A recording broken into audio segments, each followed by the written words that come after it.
Welcome back again to another episode of Big Red's Isopods.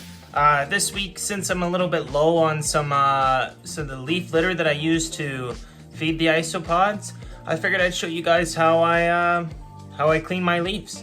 So let's go take a look. Alright guys, we're outside now, but I got some bags here. But what I want to show you guys first and explain to you is that over here I have a red maple tree. We got a walnut tree over here, and then back over here I got some birch trees. So what happens is in the fall, when all the leaves fall off, I rake some of the leaves and then put them into garbage bags that I keep in the shed over the winter. So over here I have a garbage bag that I collected up a couple years ago, and then one I just collected up the previous fall. So probably grab some more this fall. I haven't been going through too terribly much yet, but I'm worried of running out, and I don't want to spend money on buying any of these for the isopods. So for the most part, I just collect my own from the backyard, keep them in here, and then I'll show you what the process is once I bring some inside. So I'm gonna fill these bags up. We'll head on back inside and I'll show you what the next step. All right guys, so we're back inside. I got 4 large bags full of leaves.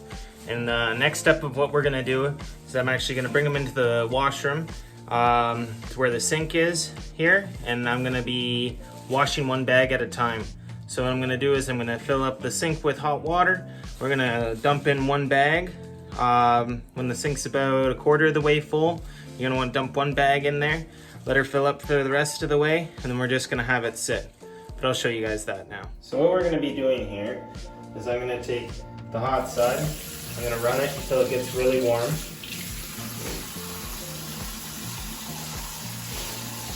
Gonna take one bag of leaves here.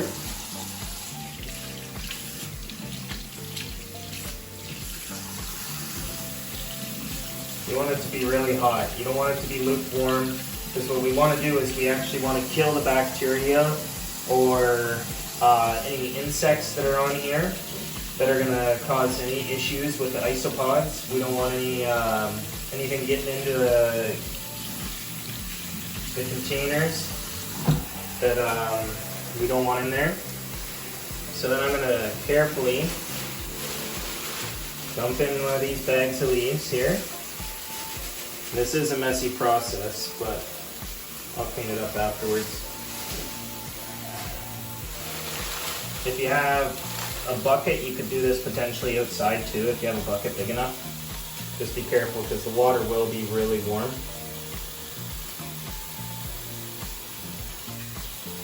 And basically what we're going to be doing here is we're going to be making ourselves some leaf tea, where we're going to heat up these leaves and steep them in water.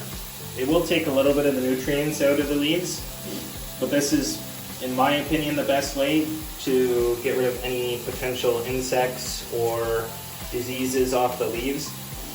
I have had them sitting in the shed for a couple of years, but I still just don't trust that there's not something getting into the bags. Like there could be spiders potentially in here, or anything that's been in here for a while, and I just don't want it to get in with the isopods and cause any problems.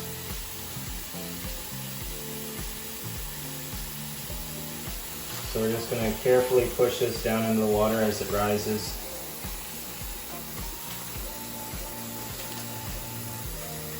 Yeah, see, there's a spider right there that was in with the leaves, and that's something that could potentially hurt the isopods. So I'm just going to get rid of him, save him from being boiled alive in this water.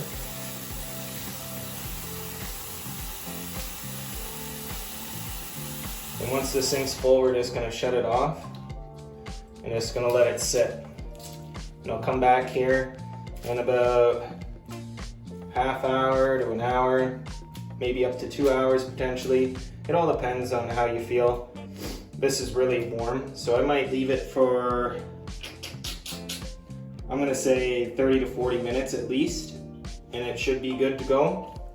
But you always want to make sure, first of all, to be careful because it's going to be really hot, but you want to make sure that all the leaves are getting underneath the water. Everything's getting soaked. That way you can make sure that there's no possibility that anything could survive. you want to make sure that everything's gonna end up being cleansed or sanitized. That's what I'm thinking of. I want to make sure that all the leaves are sanitized in the best way possible for the isopods so that they're not going to get sick from any of this. They're not going to get any diseases and have mass casualties, because wild isopods are definitely going to have diseases from outside. So we're just going to let it sit like that, and we'll come back here in 20, 30 minutes, 40 minutes and see what it looks like. It'll look... Alright, so it's been about 30, 40 minutes now, and as you can see, all the leaves are completely soaked. They've been sitting in here for quite some time now, obviously, so they're going to be really soaked with water, but they have definitely been cured enough that we're going to be able to feed them to the isopods now.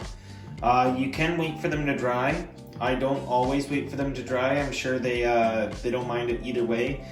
Some of them seem to like the leaves better when they're wet, but it also could potentially cause mold to grow. So it's all preference. If you like to wait till they're dry, then you're going to want to do this a couple days before feeding day.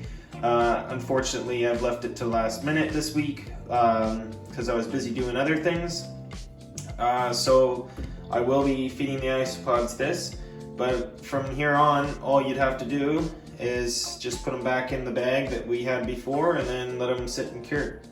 I'm just going to put them back in the bag and then I'm going to feed some isopods. But yeah, that's basically it. This is how I cure my leaves for my isopods. And as you can see, we got a variety in here. Like I said, it's mostly we got mostly oak leaves, but we also have, let's see if I can get it in here. I know there's a couple maple leaves in here as well. It's hard to tell when they're all torn up, but there's a lot of oak leaves. There's some birch leaves in here as well. I know there is, because I collected them up.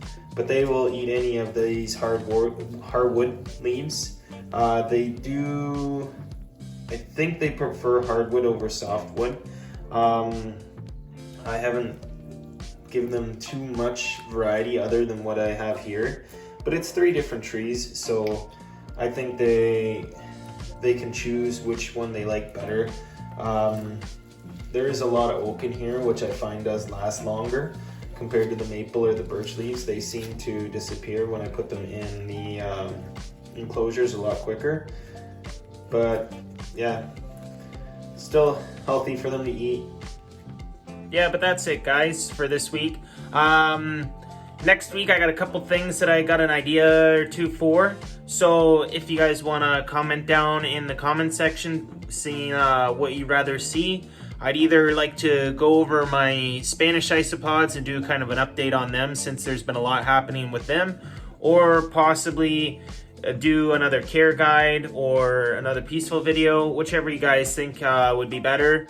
Again, I'll make my own decision, but if you guys want to vote on it down in the comment section, and whichever one has the most comments, I'll probably end up doing that.